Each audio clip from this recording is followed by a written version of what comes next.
വിദ്യാർത്ഥികൾ വേട്ടയാടപ്പെടേണ്ട കാര്യമില്ല. വിദ്യാർത്ഥികളെ കൊണ്ട് പാടിച്ചതാണല്ലോ സ്കൂൾ അധികാരികൾ. അവർ തന്നെയാണ് അതിന് ഉത്തരം പറയേണ്ടത്.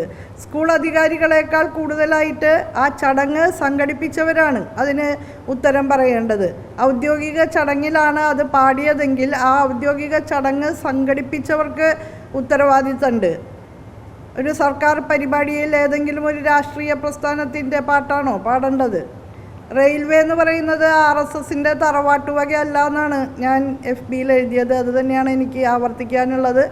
ഇപ്പോൾ നമ്മുടെ നാട്ടിൽ ഇതുവരെ കേട്ടുകേൾവില്ലാത്ത വിധത്തിൽ കേന്ദ്ര ഗവൺമെൻറ്റിൻ്റെ നിയന്ത്രണത്തിലുള്ള സ്ഥാപനങ്ങളൊക്കെ BJPയുടെ സ്ഥാപനങ്ങളാണ് എന്നുള്ള രീതിയിലുള്ള വ്യാഖ്യാനം അത് ശരിയായ രീതിയല്ല. അതിനെയാണ് നമ്മൾ ഫാസിസ്റ്റ് പ്രവണത എന്ന് പറയാറുള്ളത്. ഇപ്പം എല്ലാവർക്കും മനസ്സിലാവുണ്ടാവും ഇതൊക്കെ എന്താന്ന്.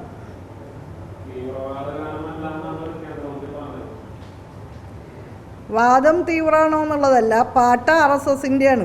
അതാണ് RSS തീവ്രവാദ സംഘടനയാണല്ലോ. എത്രയോ കാലം നിരോധിക്കപ്പെട്ടിരുന്ന ഒരു സംഘടനയാണ്. ഈ രാജ്യത്തിൻ്റെ രാഷ്ട്രപിതാവിനെ നെഞ്ചിൽ നിറതോക്കൊഴിച്ച് വെടിവെച്ചു കൊന്നതിൻ്റെ ആസൂത്രണം നിർവഹിച്ച സംഘടനയാണ് RSS. അതൊന്നും ആർക്കും തമസ്കരിക്കാനോ നിഷേധിക്കാനോ പറ്റുന്ന കാര്യമല്ല.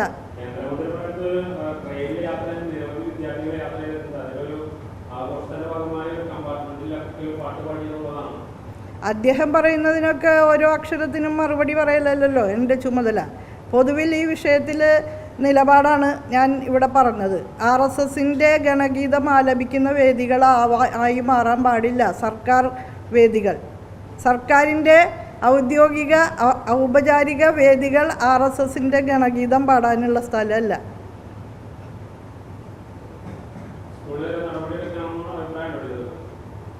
അത് സ്കൂളിൻ്റെ ചുമതല കൈയാളുന്ന മന്ത്രി ഇതിനകം തന്നെ നടപടി സ്വീകരിച്ചിട്ടുള്ളതായിട്ടാണ് മനസ്സിലാക്കുന്നത്.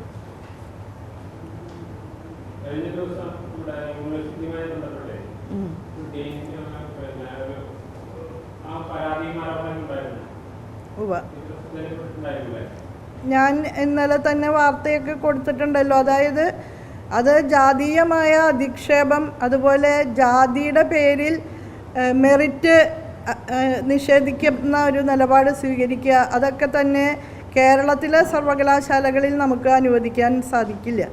കേരള സർവകലാശാല മിന്നുന്ന നേട്ടങ്ങൾ ആർജിച്ച് നിൽക്കുന്ന ഒരു സന്ദർഭം കൂടിയാണിത്.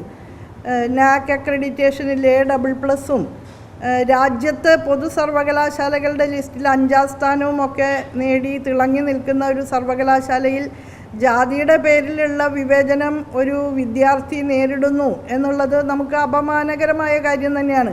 അത് ഉന്നതമായ വിദ്യാഭ്യാസം ലഭിച്ചിട്ടുള്ള അധ്യാപകരുടെ ഭാഗത്തുനിന്നൊക്കെ ഇങ്ങനെ അവഹേളനാത്മകമായിട്ടുള്ള പ്രസ്താവനകളും, അതുപോലെ ഒരു കുട്ടി കഠിനമായി അധ്വാനിച്ച് തയ്യാറാക്കിയ PhD പ്രബന്ധം പുറത്തുനിന്നുള്ള എക്സ്പേർട്സ് അടക്കം ഇരിക്കുന്ന ഓപ്പൺ ഡിഫൻസ് വേദിയിൽ നന്നായി ഡിഫെൻഡ് ചെയ്ത് ഈ അവാർഡ് നൽകാവുന്നതാണ്, PhD അവാർഡ് ചെയ്യാവുന്നതാണ് എന്ന് പറഞ്ഞു കഴിഞ്ഞിട്ടും അതിനെതിരെ പ്രശ്നങ്ങൾ ഉണ്ടാക്കാൻ അധ്യാപിക ശ്രമിക്കുക എന്ന് പറഞ്ഞാൽ അത് അങ്ങേയറ്റം പ്രതിഷേധാർഹമായിട്ടുള്ള ഒരു നടപടി തന്നെയാണ്.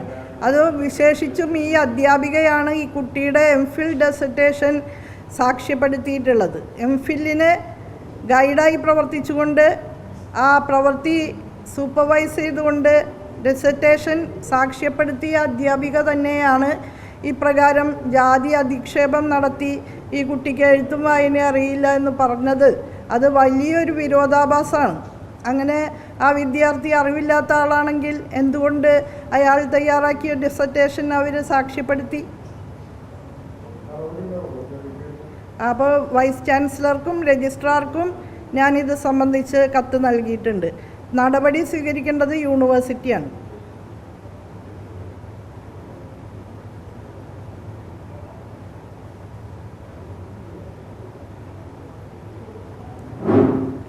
അവസാനിപ്പിക്കുകയല്ലേ?